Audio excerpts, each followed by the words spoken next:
You're listening to the Sans Pants Network. Home of comedy, Culture. Adventures. and ghosts. This is Newsfighters, where we fight the news so you don't have to. with Dylan Behan. Yes, g'day, fighterers. Welcome to Newsfighters, Australia's most popular brekkie show. I'm your host, Santa's least favourite elf, Dylan Behan. It's December 22nd, 2021, at least for our Patreon supporters, and the episode's coming out a few days later on our regular podcast feed. Thank you to everyone for listening and supporting us throughout the year. Now, coming up in today's show, our regular showbiz and sports reporter Stefan Pazur is stopping by to recap the year in TV, movies, podcasts, and more. 80s rocker Bryan Adams tested positive for COVID twice in 1 month, causing him to cancel his up-and-coming appearances done at the local Toyota dealership and karaoke bar. Well, here we are. It's our regular end-of-the-year check-in episode where we look back on everything that's happened in 2021, and unlike the last two annual recap episodes where I ran through the year month by month, this year I've decided I'm going to recap the year in disasters that have afflicted Australia, both natural and man-made, and boy oh boy, wasn't there a lot. Well, let's kick things off by turning our mind back to March, when after years of drought, inland New South Wales was hit by a super rare and massive flood event. How rare? Well, that's up for debate. It'll be a 1 in 5, 1 in 10 or 1 in 20 year event. The most dangerous weather system in 40 years. A once in 50-year rainfall event. What might be the worst flooding in 60 years. The 1 in 100-year weather event. I don't know about you, maybe I'm getting old, but I miss the good old days when, those 1 in 100-year weather events were once in 100 years instead of seemingly every 6 months like they've been recently. Mind you, I think it did manage to kill off the 1 in 100-year mice plague, though, so, pluses and minuses. My favourite person from the floods, though, was this Aussie genius who decided the best plan of attack against the floodwater inundating his house was to keep drinking. And he lost his belongings and his home. But that didn't stop this Aussie legend from cracking open a cold one. He's going to join us live. Just sit on me chair and have a beer. Ugh, geez, you can just imagine how an Aussie would react, say, if there's an alien invasion, can't you? Coming up after the break on Today, Carl Stefanovic talks to this Aussie legend who decided to crack a slab of coal tinnies while the aliens disintegrated his house with laser beams. What a legend. My favourite news live cross from the year came from the floods. It was this one from ABC News. Emma, residents are being ordered to evacuate their homes right now.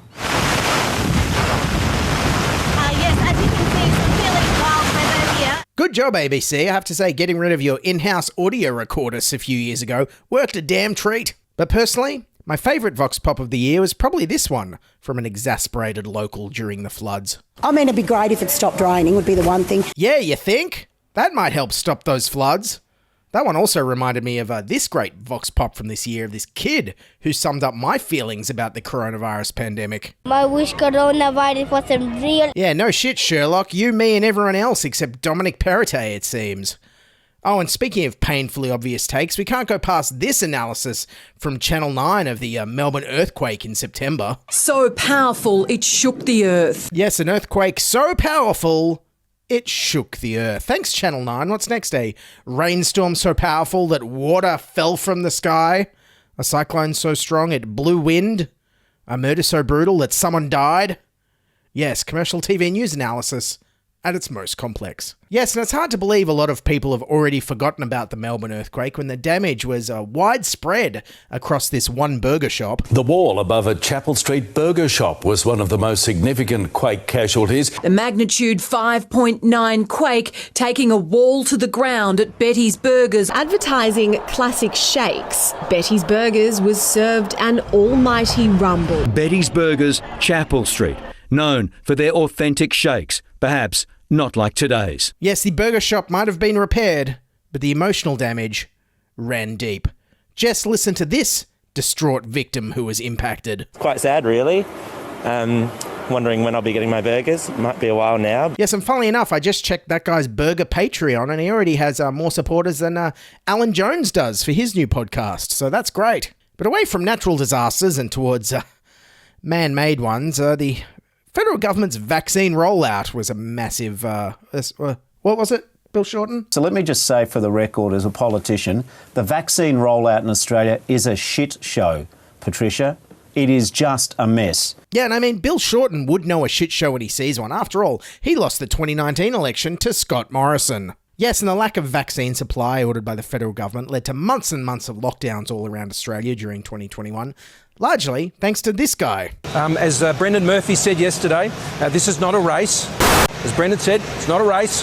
But it's not a race, it's not a competition. It's about the health and safety of Australians. Yes, that was Scott Morrison in March, and turned out it did turn into a race, one we reversed Stephen Bradbury'd, as we went from one of the first countries in the world to last, having to endure months of lockdowns while we all waited to get jabbed.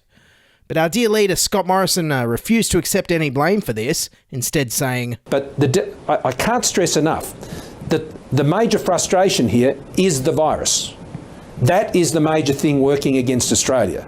The reason we've got a lockdown is because of a pandemic and a virus. Thanks, genius. You can copy Scott Morrison's logic there. Next time you forget to buy enough sunscreen and you get massively sunburnt at the beach, don't forget, it's all the sun's fault. Okay, so that was in late June when we were first locked down, but then 3 months later, Scott Morrison was still trying to slip out of taking any responsibility for us all still being locked in our houses. The Prime Minister was pressed about what efforts he went to get more vaccines. Oh, every effort that we could. When asked what efforts were taken... No, I've answered the question. God, I mean, even teenagers can't get away with that level of dodginess. Son, what effort did you put into put out the house when it was on fire while you were playing video games? Every effort I could, Dad. Yeah, every effort. But I mean, what do you expect? Of course Scott Morrison didn't order enough vaccines. He can't even name them all. Do we have enough of the Pfizer to go around? Well, it's not just Pfizer. There's the AstraZeneca vaccine, there's the Pfizer vaccine. Yes, and it wasn't just Scott Morrison guilty of hubris. In Victoria, Premier Dan Andrews said this on July 27, right after their 5th lockdown. We have seen off 2 Delta outbreaks. I don't think there's a jurisdiction in the world that has been able to achieve that, and every Victorian should be proud of that. And you won't believe what happened next. That's right, the Delta outbreak flared up again, and they had a 6th lockdown that lasted 82 days. A lot of Melburnians flouted the rules during this lockdown, leading Dan Andrews to make this bizarre rule. There will be no removal of masks to consume alcohol outdoors. So you will no longer be able to remove your mask to drink a cocktail at a pop-up beer garden on a footpath. Yeah, I think Dan Andrews might have forgotten that Australia is literally the nation that figured out how to turn a backyard clothesline into a wine dispenser. I'm sure some cluey Victorians figured out a way to invent craft beer waterboarding or something along those lines so they could keep drinking with their masks on. You know they did. And speaking of drinkers, this year marked the political comeback of Barnaby Joyce, who returned to the Nationals leadership and Deputy Prime Ministership with political eloquence like this he displayed in Parliament. I like going to the movies, and I can't but always remember Howard Hughes, the aviator. But Howard Hughes, the aviator, but the Labor Party got Albo the advocator, the great advocator, the great ideas man, straight from the pool room. But anyways, to the biggest disaster inflicted on Australia this year and subsequently New Zealand, the New South Wales Delta outbreak. Delta farce. Now, amazingly, by June, New South Wales hadn't suffered a single COVID death all year, and it only had the odd sporadic outbreak of a few single cases here and there. So when Delta finally caught a ride with a Sydney aircrew limo driver, a lot of people thought our Premier Gladys Berejiklian wasn't ready to lock down fast enough. I mean, what on earth could make them think that just because she said things like this about lockdowns before? I don't want to ever be in a situation where we need to lock down New South Wales again. We've done that. We never ever want to be in a situation where we go into lockdown. We can't shut down every time we have a cluster of cases. We can't keep shutting down and reopening, shutting down and reopening. Yes, and when Sydney first locked down on June the 26th, well, there was one thing that united the whole city during this difficult time. and it was our complete and utter confusion at the government's ever-shifting incremental rule changes. The government's messaging is confusing. The messaging from the New South Wales government has been confusing. Today's New South Wales Health press conference was confusing. It was a complex and confusing set of rules. It is so confusing. Confusion reigns across Sydney's southwest tonight. Confusion reigns. Confusion reigns. Lockdown confusion. Caused confusion. Plenty of confusion. Too confusing. That's a bit confusing, yeah. Yes, and the media found the lockdown rules so confusing that it was far easier just to report on this. The greatest story of the year. 2 men have been fined $1,000 each for breaching Sydney's COVID lockdown under very unusual circumstances. The pair were apparently found naked. 2 men sunbaking nude on a beach on the south coast, apparently caught after they were startled by a deer. Startled by a deer. They'd been startled by a deer. Startled by a feral deer. That old one. They were caught buck naked. Buck naked. The men were chased into the Royal National Park and got lost. Each fined a cheeky $1,000. Certainly a story that raises more questions than answers. I don't know. I don't understand this. How deers are running wild over there and with naked blokes. Anyway. No idea. Yes, and on a personal note, on that day I actually saw New South Wales Police hassling a homeless person for not being at home. So thank you, media, for reporting on the startled deer endlessly. Yes, but throughout the almost 4-month lockdown, we kept putting up with Gladys constantly changing the rules every day because she kept insisting that it was based on the health advice. But please know that the information we provide the community is based on the best health advice. We always base our decisions on the best health advice and on the best information available. We've always relied on the best health advice. What we base our settings on is the best health advice. Yes, but then it came out last month that she wasn't following the health advice at all. Well, mayors from Sydney's west and southwest are furious after leaked documents revealed the New South Wales government went against health advice during the city's most recent lockdown. In mid-August, Chief Health Officer Dr Kerry Chant recommended that consistent measures be implemented across all of Sydney. But instead, the government imposed far tougher rules on 12 council areas. I think there's no doubt that at 11 a.m. Every morning we were getting told that this was the health advice, but it was clear that this was the political advice. Health advice, political advice, they both save lives, right? Personally, my favourite what the hell soundbite from Premier Berejiklian this year was this one. Death is horrible, but we also need to put things into perspective because at the moment there are 8 million citizens who don't have a choice in how they spend their free time. Yes, people were fed up with the lockdowns, but I feel like on the whole people would have been a bit angry if they died. Death or Netflix on the couch? Can't decide. Not sure. Of course, one big difference between the lockdowns this year and in 2020 was that there was a lot more protesters this time, including this guy, whose sexual proclivities I really don't want to know about. Get out of your houses. Kiss your nana on the lips. Yes, and I don't know about you, but I think we can all guess that guy's Tinder settings. Now, Australia's lockdown rules were actually seen as so harsh that people even protested them in America. Well, protests have gathered in New York to oppose Australia's handling of the pandemic. Chanting Save Australia, a group of Americans have staged a protest outside our consulate in New York. The protesters claim harsh restrictions have damaged Australia's reputation as a free country. Our mates down under right now, we're in a lot of trouble. Geez, what the hell are these Americans talking about? Sure, we had harsh lockdowns, but we were still a free country. It's not like we had police going around forcibly removing families from their homes in the middle of the night on the mere suspicion that they might break the health orders like some kind of dystopian police state. No, wait, we totally did. It is called a Section 62.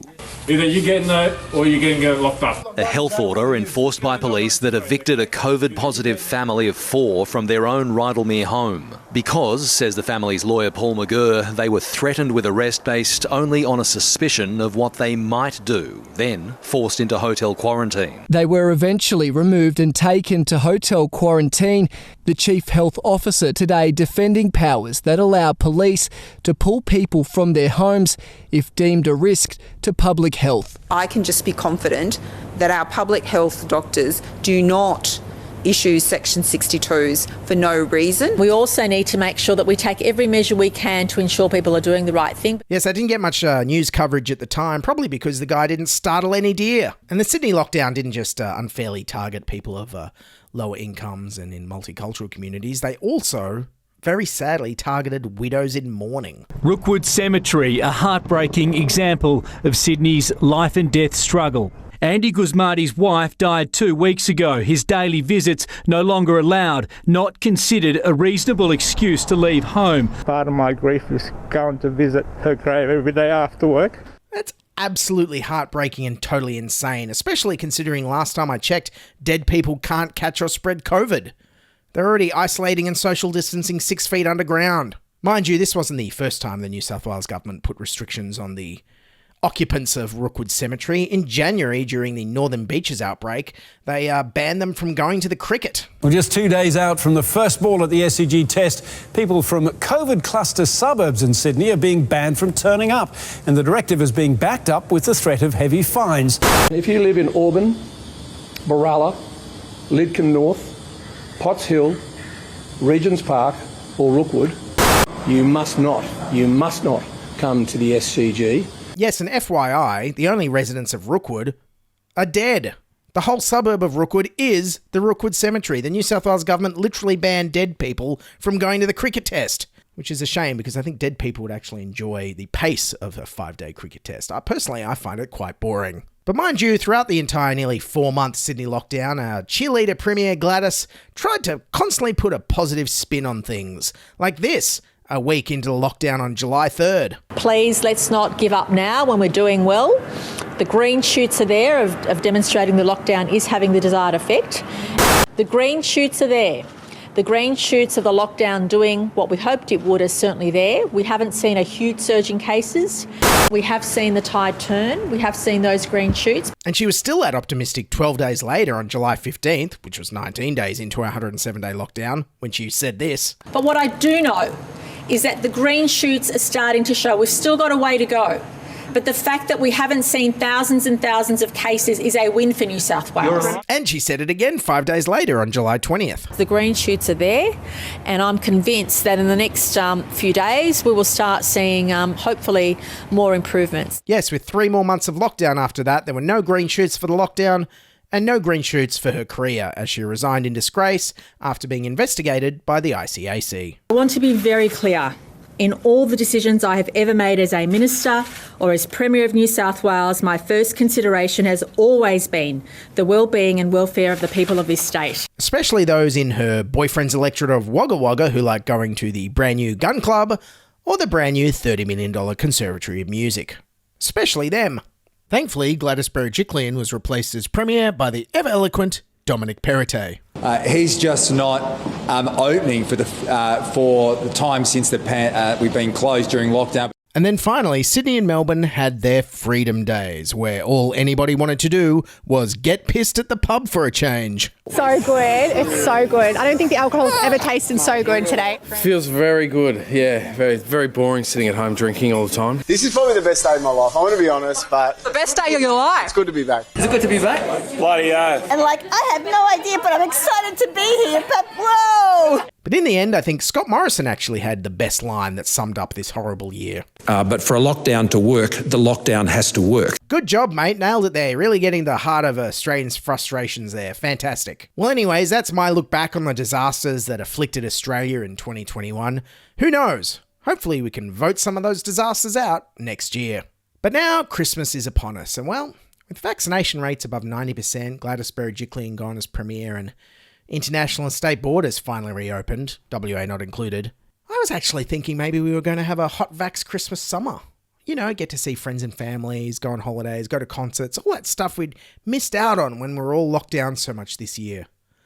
But I have to say, with the Omicron variant, it's all starting to look a bit doubtful. Good evening. The new variant of COVID-19 is now in the community. Tonight, Omicron arrives in Sydney. The Omicron variant has reached Australia. But anyways, I'm not going to let the Omicron variant and the stupid bad government response get in the way of me making you an uplifting Christmas video.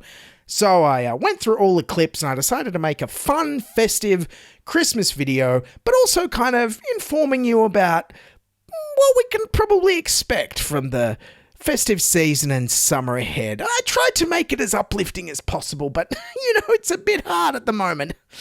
Anyways, here it is. Enjoy. My simple message to Australians is to go about your lives. Enjoy the summer. There's been a shocking surge in COVID cases in New South Wales, the state recording more than 3,000 new cases. That's more than quadrupled in 7 days. Cases in Queensland are doubling nearly every 48 hours. And we've got to treat Australians like adults. The Lunar Electric Music Festival this afternoon was cancelled by public health order deemed too risky. This is all about taking personal responsibility, and the people of New South Wales are doing just that. Testing clinics are buckling under the strain. With some people waiting for up to 8 hours. Cars being turned away and told the clinic was out of swabs. It's only been open a half an hour and they said they're closed for the day. At the end of the day, our own health is our own responsibility. Getting your hands on a rapid antigen test is getting more difficult by the day. As concerns grow, there won't be enough to last the rest of summer. Booster shots are so important. The reality is we just can't get more boosters into arms because we don't have the capacity. What's key to us as well is personal responsibility. The New South Wales government has warned that the state could face up to 25,000 cases a day. The daunting prediction comes on the day that restrictions were lifted on the unvaccinated and most mask mandates were scrapped. Case numbers could reach a staggering 200,000 a day by late January. We need to learn to live alongside the virus. The growing threat of becoming a close contact and having to isolate over Christmas, deterring people from going out. Bookings have been down probably 50 to 60%. If you feel uncomfortable about going out in other public spaces, well, you can choose to stay home. 1,400 health staff are out of action, either with COVID or exposed to it. Surging Omicron will overwhelm the health system on the current projections. But what's important is we just keep going forward. We're living with it. Merry Christmas, Australia.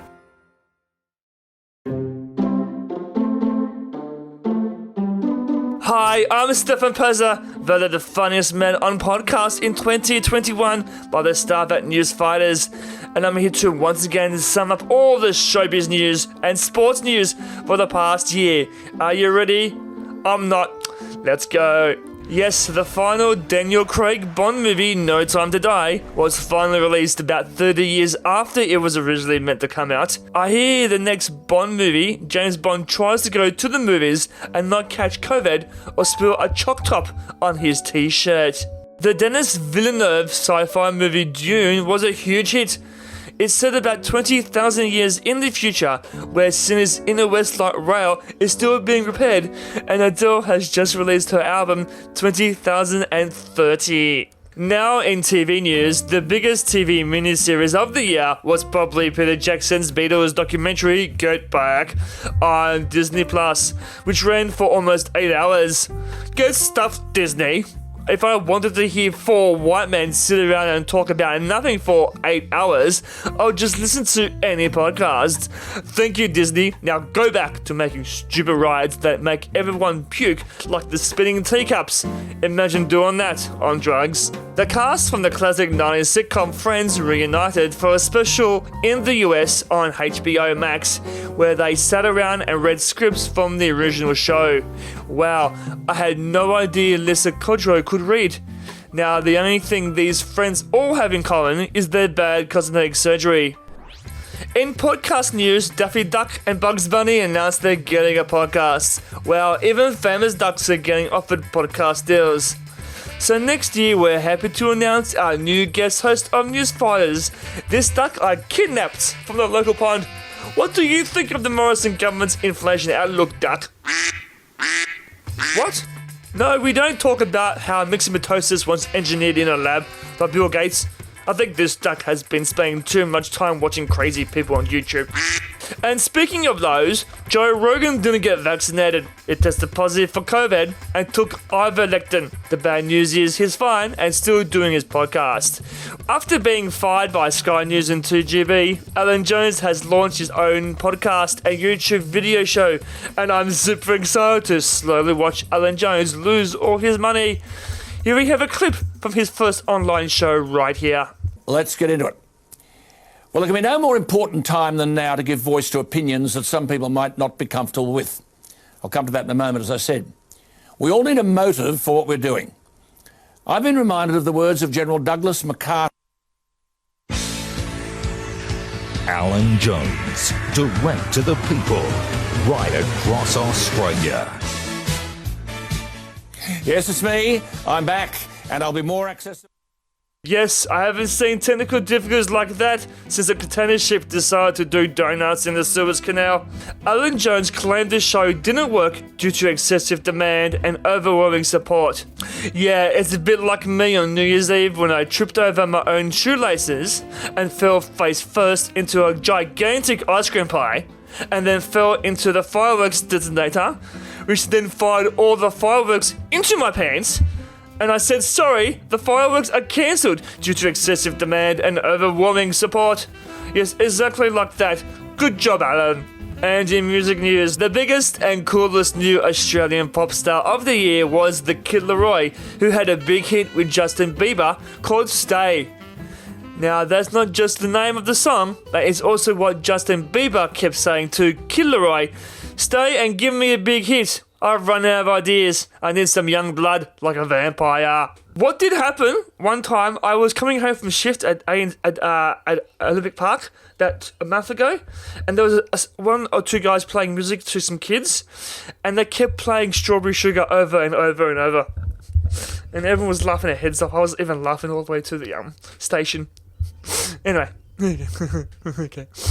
And in more music news, the Crazy Frog is back and got a lot of online criticism for announcing a new range of non-fungible tokens, or NFTs. If you don't know what any of that means, congratulations. You either died of COVID in 2020 or didn't pay attention to the news this year. In either case, I'm jealous of you. Wow, hard to believe the Crazy Frog is trying to cash in on a fad like this. After all, he used to just charge $5 for a Nokia ringtone that went buddy bud bud bud bud bud. And finally, in sports news, Chinese tennis star Feng Shui disappeared after making sexual assault allegations to a top Chinese government official. Nobody has seen her in weeks. Well, I don't know about you, but when I haven't seen something in weeks, I usually look behind the back of the couch. The NFL Super Bowl was held at the peak of the third COVID wave in Florida, with a crowd of 24,000 people. Even less considerate was the fact the singer The Weeknd performed. It may even have been the last performance The Weeknd had ever performed. Wait, wasn't that last weekend?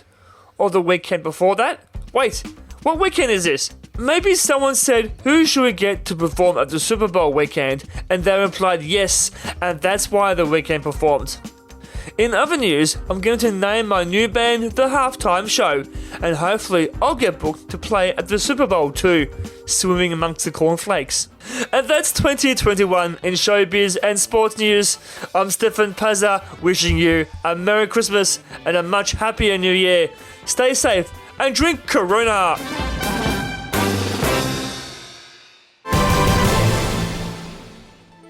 Alrighty, that's Newsfighters for today. Big thank you to Stefan Pazur for being on the show.